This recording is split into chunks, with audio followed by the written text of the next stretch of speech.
Hello everybody, The Worm here with more 999, and last time we did what would it be, the operating room, operating theater, whichever that was, and I was able to kind of make a few connections. We had a few different stories that the characters have given us over the course of the game, and with the operating room, we got another one, and I finally think I got enough where I was able to make, the connections between this it's this strange idea of information being spread through different means and different scenarios, and I'm not sure if the Nonary game is the consequence of something like that or meant to be an experiment about that. Difficult to say.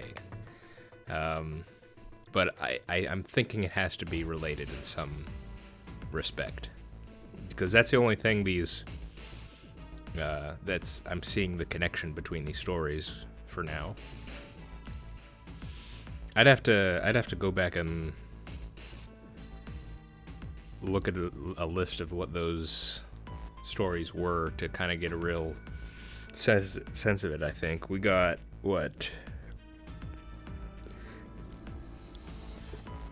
Sheldrake in the Morphogenic Field. We got the Mummy. We got Ice Nine. We got the Titanic and the author who predicted its sinking and his own death.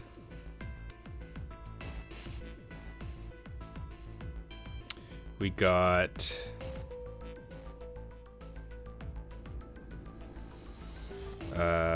the Glycerin story.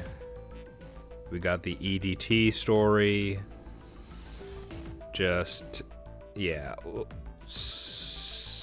Similar things. I'd be interested to listen to that Mummy story again, just because I'm curious. Nothing pops into my head that's makes it necessarily related to the others, but there might be. In any case, just lots of stories and the possible connections between them. And then we pretty much just moved on, and now we're here. So we're going to be attempting to go through one, I believe. Okay, the last one is mine. So, yeah, I think we're going through door 1. I think we've done everything else.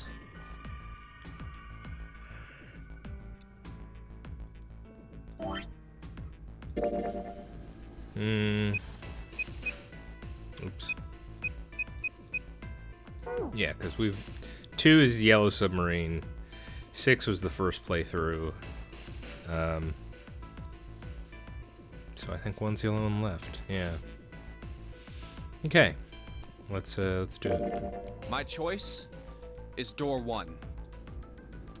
Santa was unconvinced. Hey, wait a minute there. You cheating? Ooh, interesting. I don't think he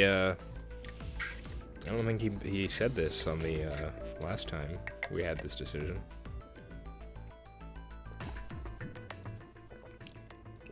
Ugh. Throat's kind of sore. Okay.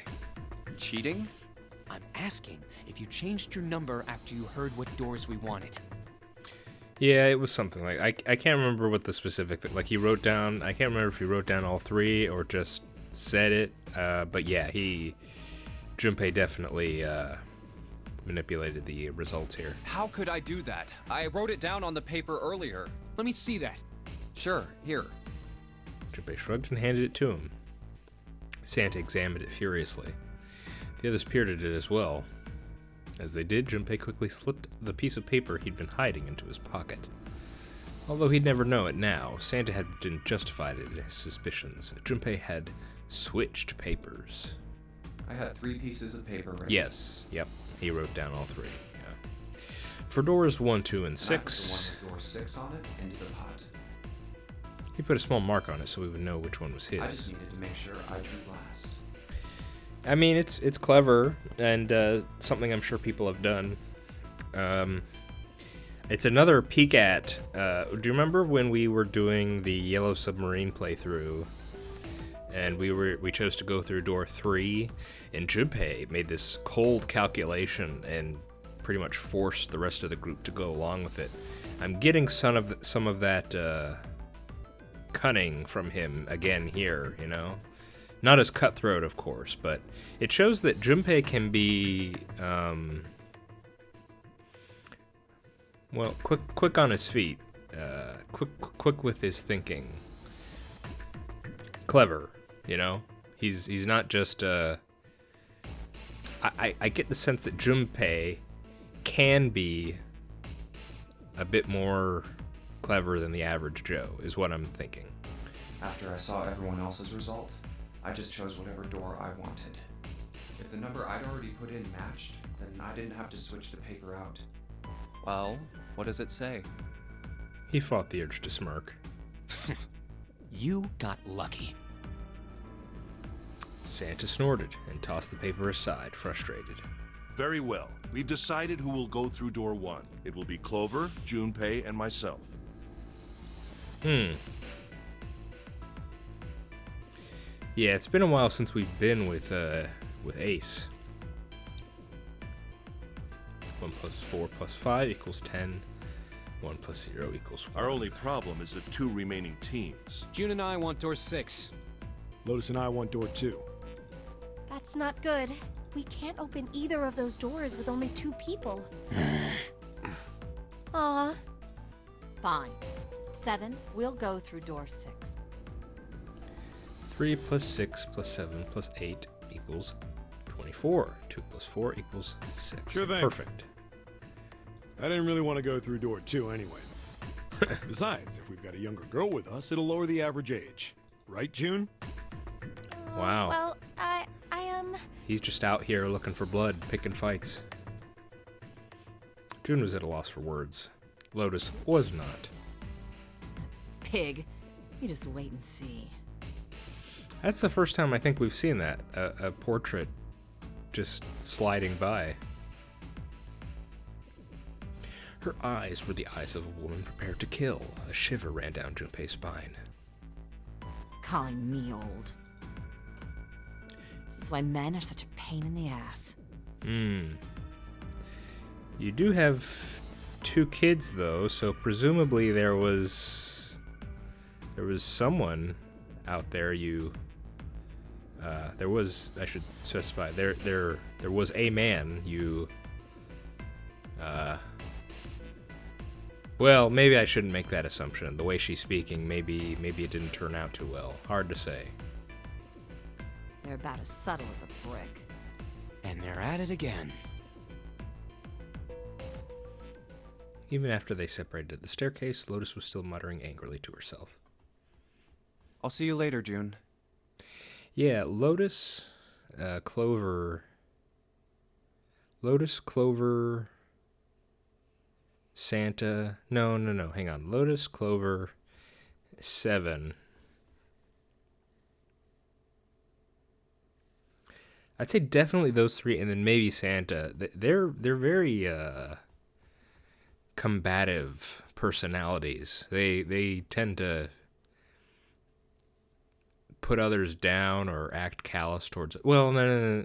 Callous, that'd be like Santa and Lotus, but like 7 and Clover, they do not hesitate to rip into people a bit. Not necessarily maliciously, but sometimes kind of maliciously. Clover could just be she's, a rebellious teen girl, so she just, takes shots at people just 'cause. But I guess 7 used to be a cop. I guess he's just a rough personality. He just don't mess with him or he'll shoot back at you, so to speak. But yeah, like, Lotus can be, a bit tough to be around, but 7 is just, with that, age comment there, is just, I don't see an obvious reason why he just did that, was what I'm trying to say. And all it seemed to do was annoy Lotus, which, when you're in a situation where you're going to have to rely on others, you don't necessarily, well, not necessarily, but you shouldn't want to be antagonizing your teammates. Sorry, I'm sure there was a much easier way to say all that. I couldn't find the right words. Okay, let's keep going. Jumpy. Circumstances dictated that Junpei and June would have to part ways again, but this time it didn't sting quite so much. Don't make that face. It'll be like what 7 said. We aren't going to be split up permanently till we find door 9. We might get separated for a little while, but we'll see each other again. Otherwise, we won't be able to open door 9. That's how the nonary game works. 7's words took a weight off of Junpei's shoulders and felt much better. It'll be fine. I'll see you soon. Did I say 7 or Santa? I'm not sure. All right. See you later. Lingering uneasy remained. Should that be lingering unease remained? Lingering unease remained, but they went their separate directions without much trouble. Junpei, Ace, and Clover headed toward A deck. Here's A deck. It was the door on the left, right? That should be it, yes. Here we go. What's the door on the right? It opened and they walked through. It's just as Santa and Lotus said. Numero uno. At the end of the hallway sat a door with a large red 1 upon it. Numbered door. To the left of it, bolted to the wall, was the red. There's the red.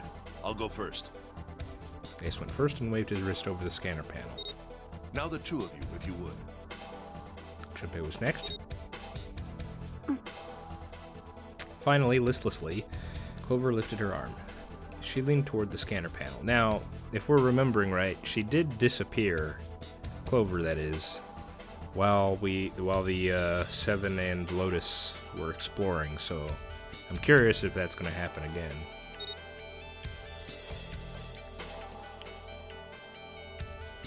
The third asterisk clicked to life, shining brightly. Ace took hold of the lever. Now, He took a deep breath and turned to Junpei and Clover. are you ready? Shall I pull it? Yeah, anytime. Clover said nothing. She nodded, a little more than a lethargic twitch of the head. Very well, then. Let's go. 3, 2, 1. Good luck, guys.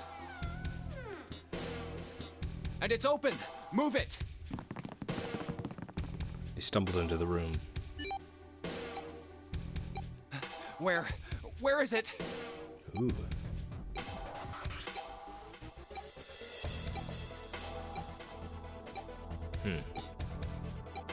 Frantically, Junpei scanned the room. There we are. His eyes stopped on the device that would determine whether they lived or died. There it is! Over there! Next to the door they'd come through was the dead. As one, they ran to it. They put their hands over it as if they were fighting for it.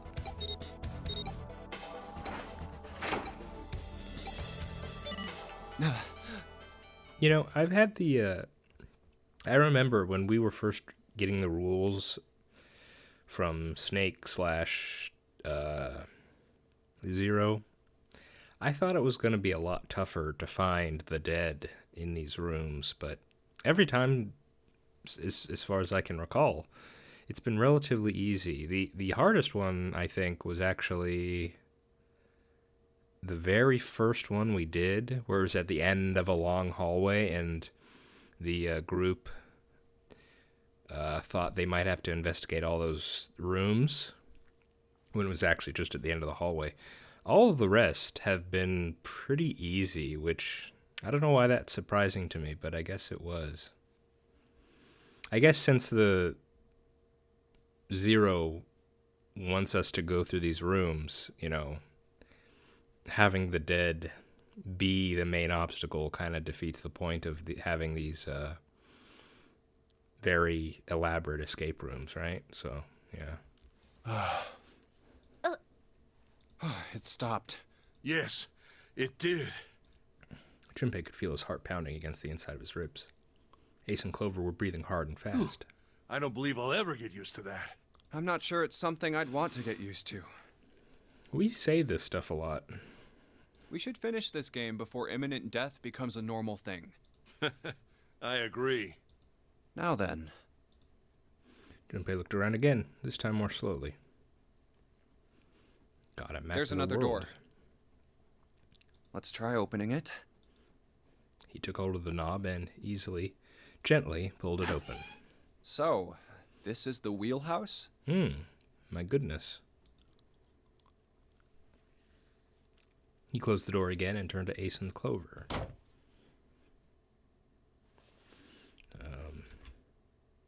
Okay.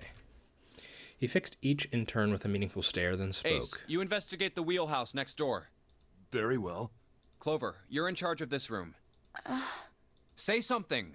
Okay, I will. All right then, let's get started.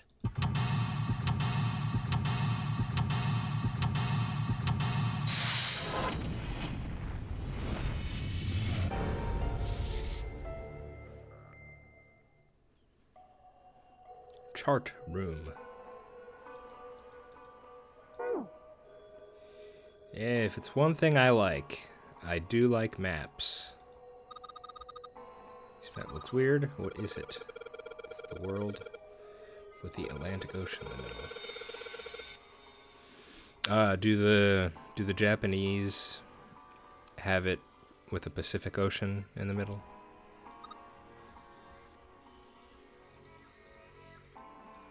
There's something written on it? Oh no, there's something on it. Yeah, so let's see. England. Looks like the border between Spain and France. South Africa, Madagascar, Northern Australia, and Japan. And then we have the very northeast of America. I don't know if that's... I don't know what it'd be, like Maine? Or... Yeah, because here's the border with Canada, so I'd probably like just the very northeast edge of the United States here. So what does this mean? There's only 7, so it's not like there's 9.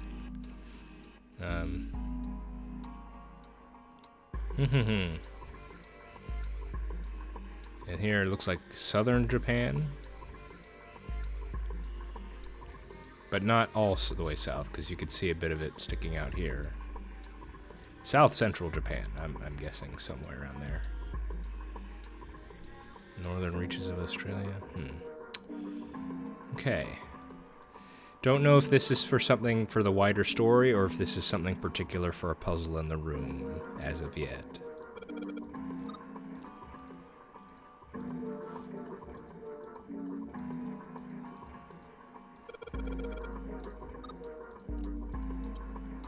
Yeah, I doubt she's going to be very responsive.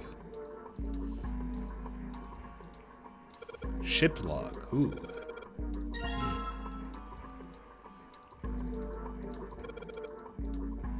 File screen, you say?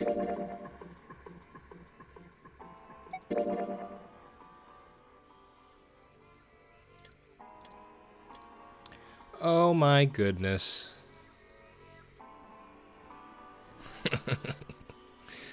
How about that? I didn't have to write down the weights.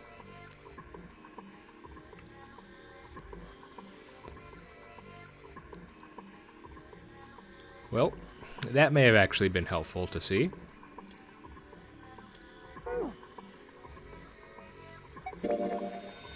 Okay. Ship's log found in the chart room. The following is written on the last page. We leave soon for a new journey across the sea. After leaving port, we are headed south and west. We turned southwest to steer around the continent, then proceeded northwest. We made port, then changed our heading to east for a time, and are now heading due north. Soon we will dock in the United Kingdom, the homeland of this vessel.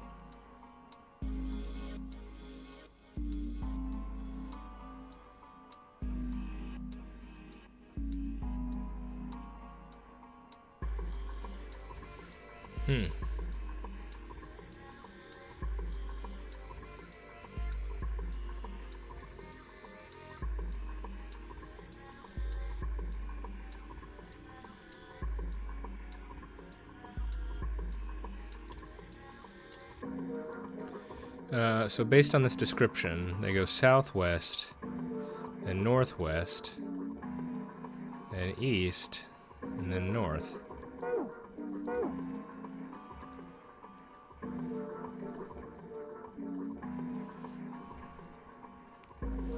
Southwest around the continent, they said. So that's either down here or down here. Considering they have to go east, that would take a long... They say southwest, then northwest, then east. So I guess technically it could be either this way or it could be this way, because then they go east and then there. Or they could say start in Madagascar, go southwest, northwest. But they say they dock at a port. Well, I don't know if that log is connected to the map yet.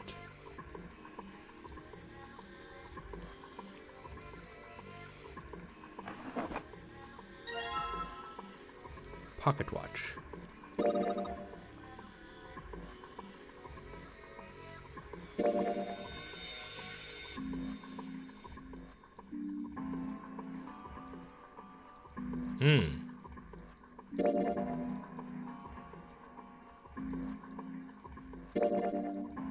Interesting. Okay. A voice he hadn't expected startled Junpei from his examination of the pocket watch. Oh, pocket watch. Might I take a look at it? He spun around to find Ace standing in the doorway. Junpei shrugged and handed him the pocket watch. Hey, man. What are you doing over in this room? Oh, I just thought I'd come check up on the two of you. Is there a problem?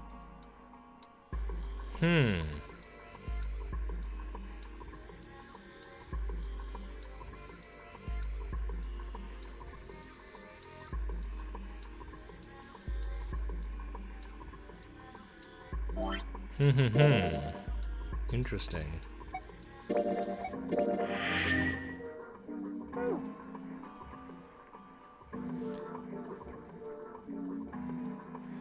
So, are we assertive or not very assertive?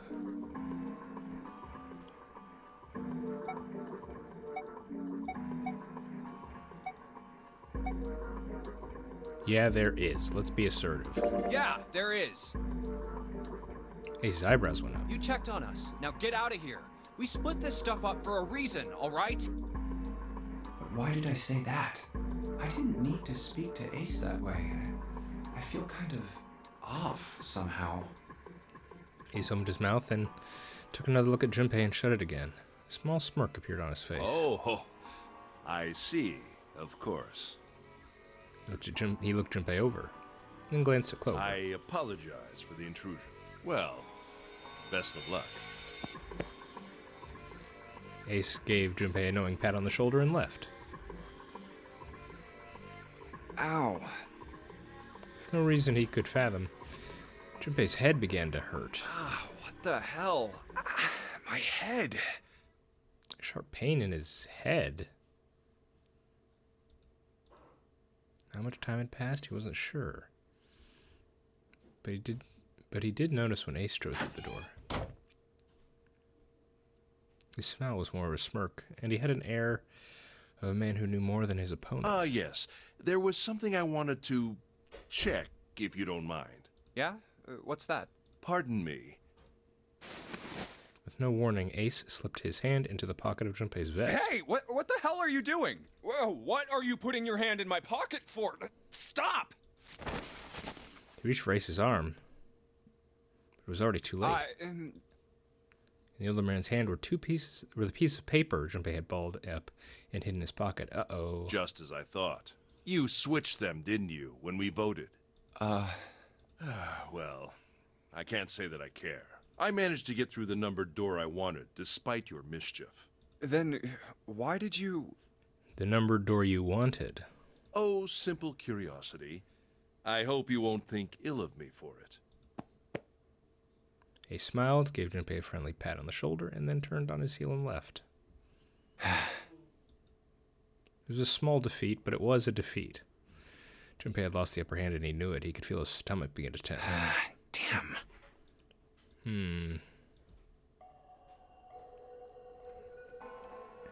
That was quite the confrontation. I'm going to have to go over that again. Ooh.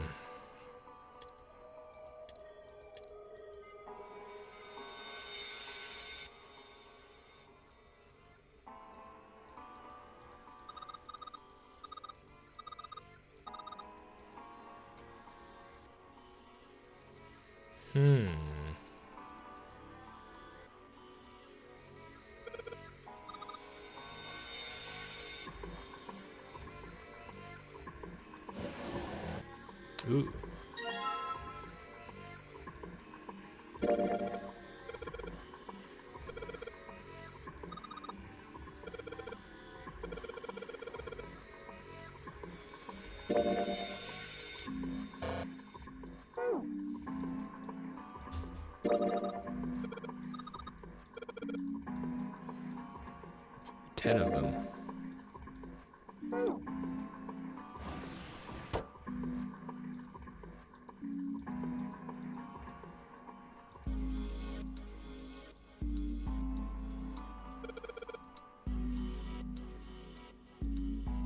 Each one is world.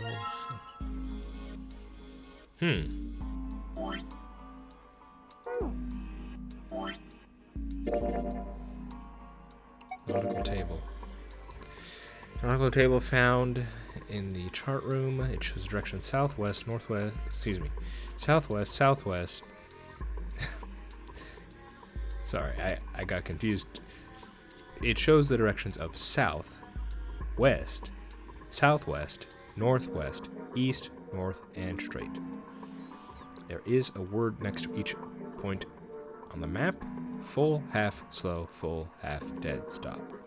That's what it says. I see. So yes, it was southwest, northwest, east, then directly north. My goodness. This map has taken some odd liberties. Italy has mutated, and Britain, I'm not entirely sure. I guess a meteor struck it, and now it's connected to mainland Europe. That's incredible. Wow.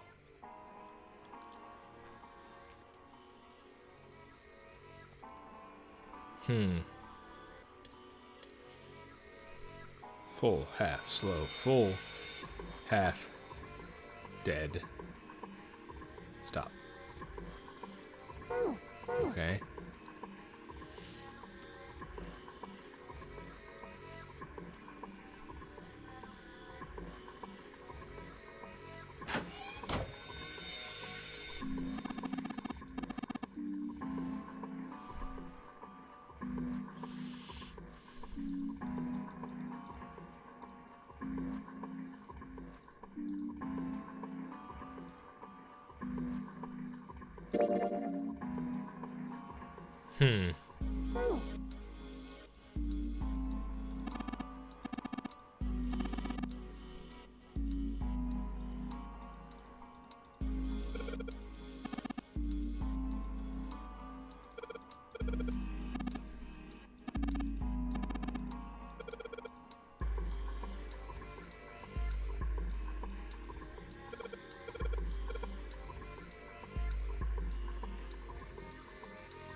Hmm.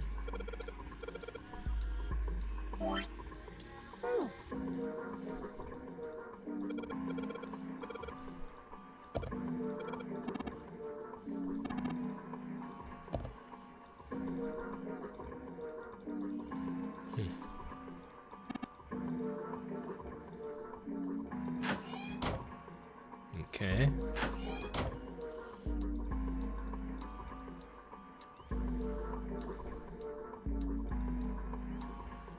Ah.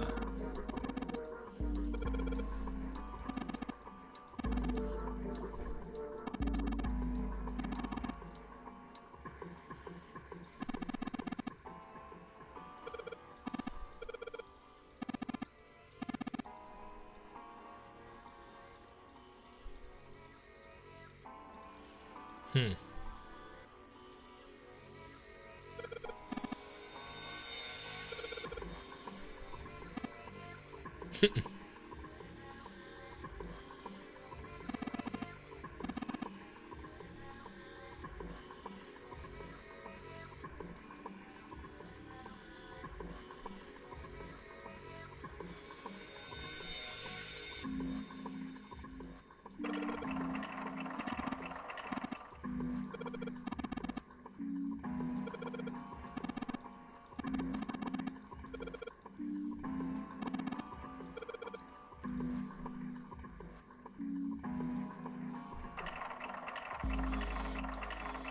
Hmm.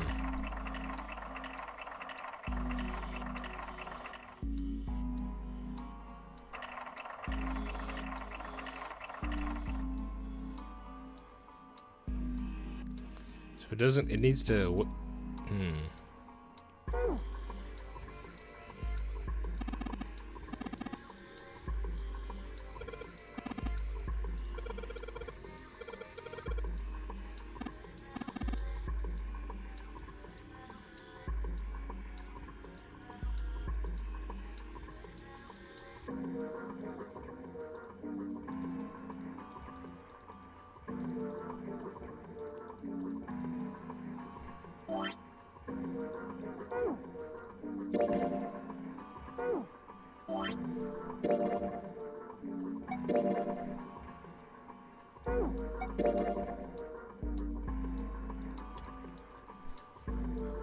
South, west, southwest, northwest, east, north.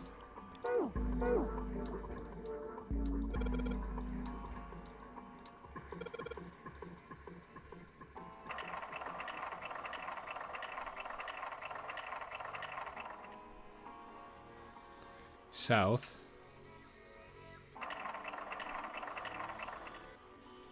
west,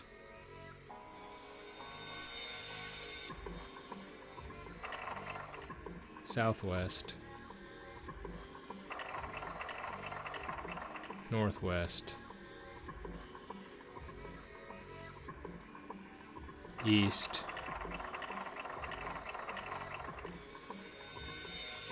north.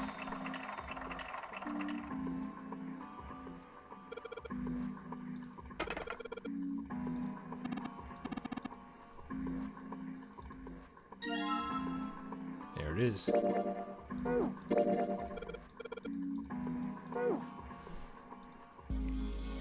And then it was full, half slow, full, half dead stop, full, half slow, full, half dead stop, full, half slow, full, half dead stop, full, half slow, full, half dead stop, full, half slow, full, half dead stop, full, half slow, full, half dead stop, slow.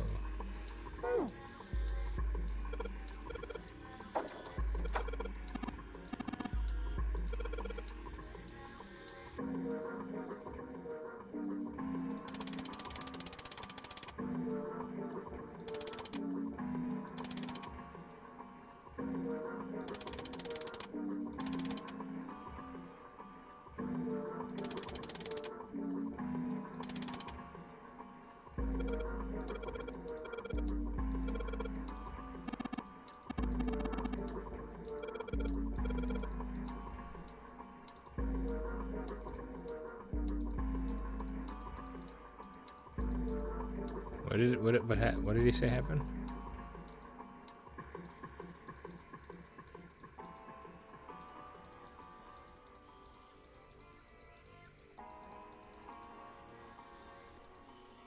Oh.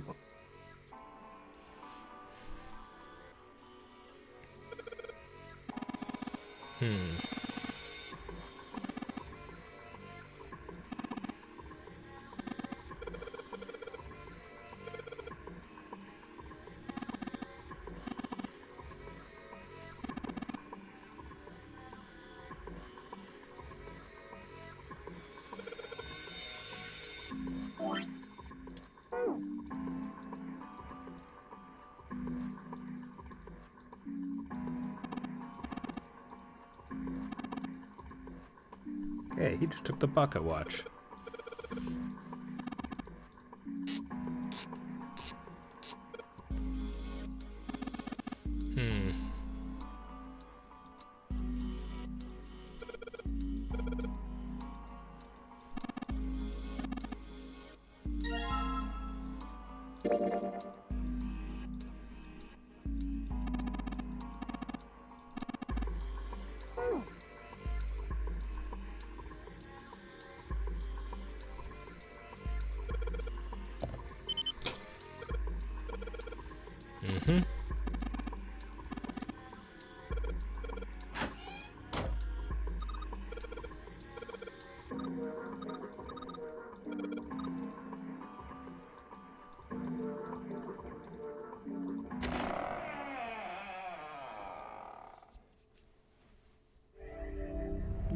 You found it.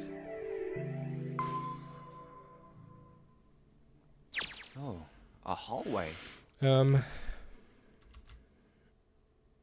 Okay, my throat's really sore today. I think I'm going to call it for now. So, in lieu of continuing on to whatever's next for now, let's talk about that confrontation, because it definitely felt like a confrontation with Ace there. I'm just going to try and dissect it in my mind real quick. We were searching the room. We found the pocket watch. Ace walked in and asked to see it, or at least to see what we were doing or something. And Junpei was initially a bit put off because obviously he's supposed to be searching the other room. That's what they decided. Then we had a choice, and the choice was to be, at least my understanding of it, just looking at the choices, was to be a bit more aggressive or a bit less aggressive, more passive, I should say. And so either way, Junpei had an issue with him walking in, which is kind of odd to me, considering in all the past sort of escape rooms that we've done, Junpei has never had any restrictions like that. He just, when we solve the escape rooms, we just wander wherever we want. So, kind of an odd thing for Junpei to be upset about, at least in my mind. But for whatever reason, he was upset about it. So, then I chose the more aggressive, assertive option. And it turned out to be even more aggressive than I thought it was, because he yelled at Ace. And Ace seemed to taken aback a bit by Junpei's response, and I don't blame him. I would be taken aback a bit if I was just suddenly yelled at like that. And he seemed to then back off. Then, after he backed off a bit, Junpei began getting a headache. Well, no, I should say before that, Junpei seems to not know why he was so upset and questions himself about it. And then after questioning himself, he seems to start to get a headache. Or something hurts. And it's shortly after that, Ace returns After having sort of sized up Junpei, and he has this smirk on his face the whole time, and he's figured Junpei out. He slips his hand in his pocket, finds the pieces of paper, and realizes that Junpei purposefully decided to come to this room and fixed the voting such that he could. And then Ace reveals something I think is very important. He said something like, well, I don't really care.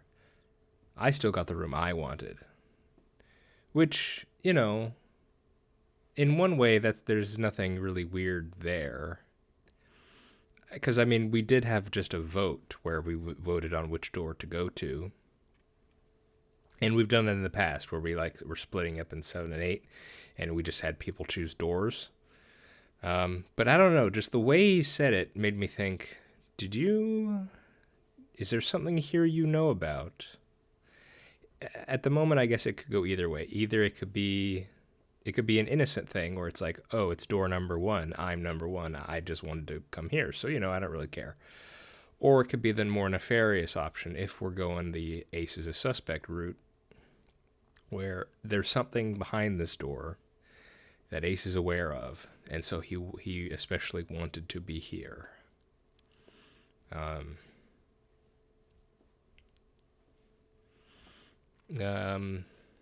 I'm a bit more suspicious just because that was a strange interaction we just had. In any case, Ace then goes back to his room, having discovered the evidence of Junpei's duplicity.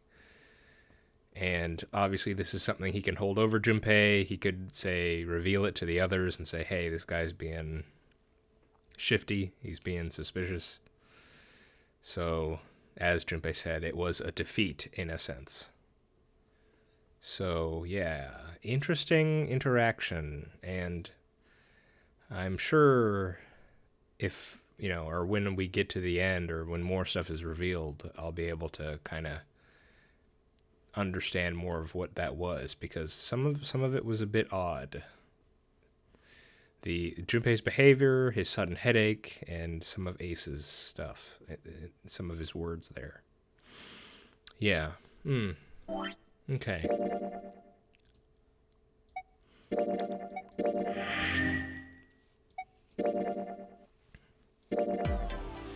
Yeah. Okay, we're gonna call it there. Oh. Yeah, my throat's just real sore, so gonna call it. Stretch. Okay. Hope you're all doing well. I've been The Worm. This has been 999. Next time, I think we'll probably have another escape room, and then probably our ending for this route. And then things will get complicated, because after that I'll have to, you know, put all the information together and figure out the correct series of choices to get to the other ending. So we'll cross that bridge when we get to it. See you next time for some more 999. See ya.